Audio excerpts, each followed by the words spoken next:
even though it's going to be over 100 degrees tomorrow, it's time to start planning for the holidays.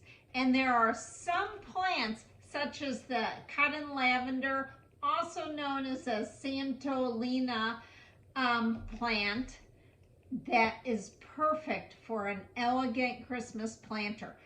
But to have that really beautiful, lush arrangement, we need to plant them now.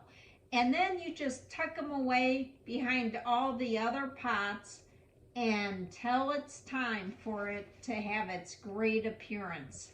So now let's talk about this one. Some people call this the licorice plant, but really it's not. This is a Mediterranean plant. It's a perennial actually in many zones, and it's an herb.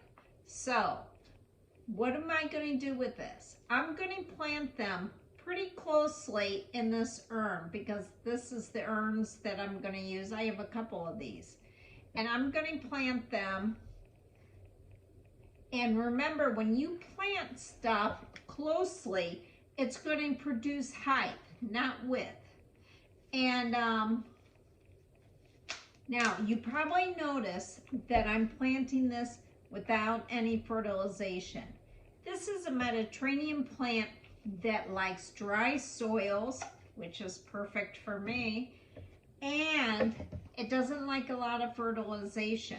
So what you want to do is just put it in some sandy but enriched soil.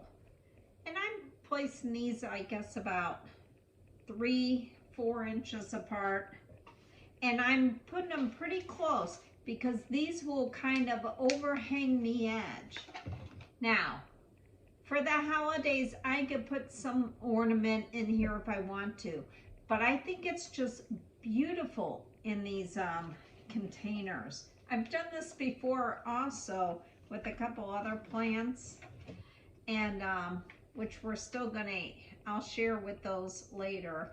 But the lantana, I've done the lantana, but I have other plans with the lantana. Now, what's interesting about these plants is that it's actually used for flavoring in some of the dishes in the Mediterranean areas. I've never had it that I've known of, but who knows? Might have put too much soil in here. Okay, can you see the shape that it's making?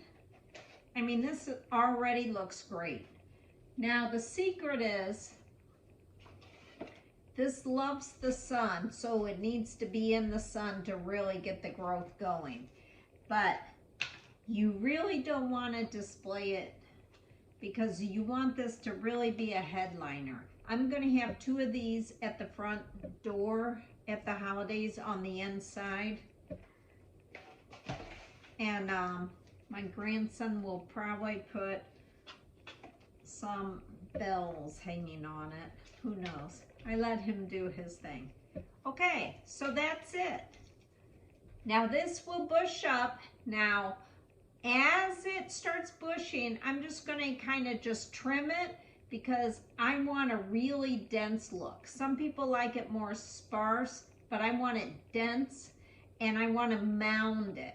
So all you have to do every now and then is just mound it. If you want really formal, you could clip on the side, but I kind of like how it overhangs, and you could always clip it later on. But this is one of the quick projects that we're going to do now when it's in July and baking outside for Christmas. So some of the other stuff that we're going to do is we need to start cutting some of our flowers that are dying in this heat and start preparing those for maybe Thanksgiving and stuff, for those arrangements, or the fall harvest. This is Sabrina from Campbell's Freedom Farm. Just a fun project for later on. Have a great day.